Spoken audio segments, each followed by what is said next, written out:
And now the deltas are changing slightly. So let's see. If it drops down, we can always change these orders later too. Let's see if it drops down to 35.60. We're going to buy 200 shares back.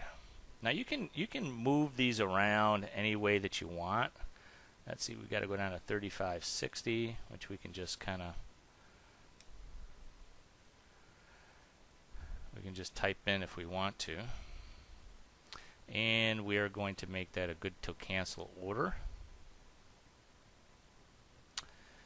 And basically what we can do is just enter these orders, and then, you know, if we sell another 160 shares and it goes back down to 35.60, we're going to end up buying shares. The only thing that you really need to keep an eye on is, you know, if your deltas change before you actually get these orders in. So in other words, as the stock drops, you know, your deltas are going to be, you know, changing. So right now it's already changed to 35.59. Now we need to buy 220 shares. So I mean, it does change around a little bit, but you could enter these orders. Let's say you have something to do and you don't really want to play around. You can enter both of these orders if you don't have time just to kind of sit down and look at your stock. So, you know, as long as you have your prices right, you know, make sure that you take a look at your Analyze tab here. Now, you could also do this based on the chart itself. In other words, if you're a chart person, if you've identified support and resistance points on the chart, you can also set your limits to those areas. In other words, let's say you think this is a support area right here, and you think this is something like a resistance area right in here. You could set your, if you think we're going to be in a trading range for a while, what you can do is you can set your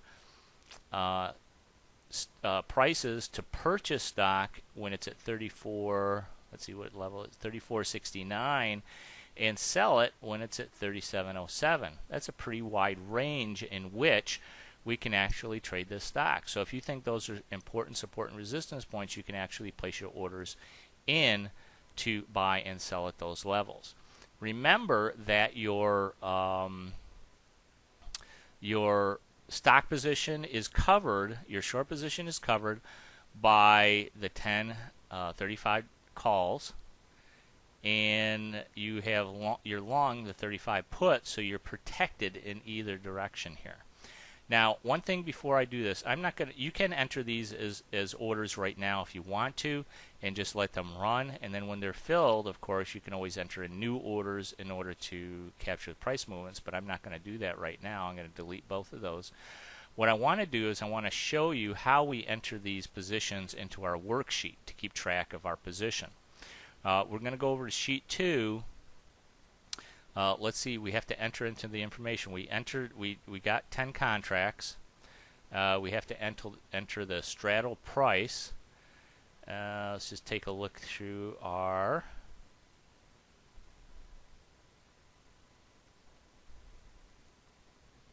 we got the straddle price at $3.15.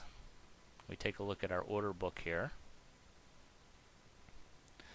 Today's date, which is July 26th. We have 18 days to expiration. We want to make sure that we keep an eye on that at all times, because the closer we get to expiration, hopefully the more opportunities we'll have to trade this stock. Now, we sold 390 shares, and we sold it at the price of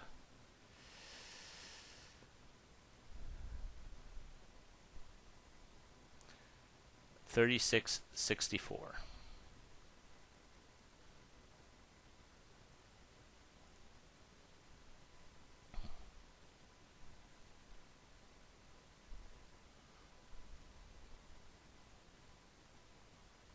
And so we are net short 390 shares right now.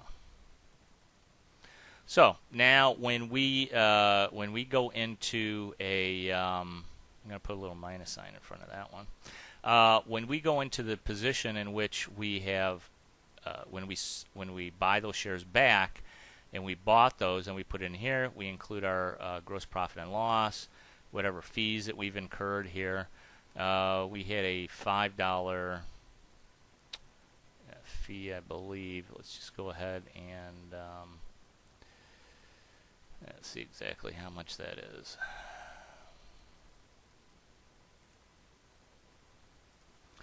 Yeah, that was $5.40. So it's relatively inexpensive to trade stock rather than options all the time.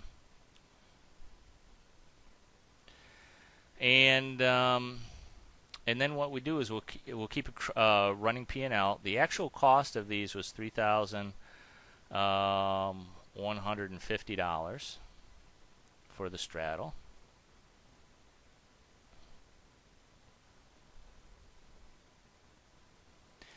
And now what we want to do is the current market value.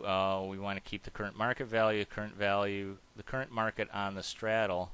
So every once in a while, you can come over here and take a look at what the current straddle is selling for.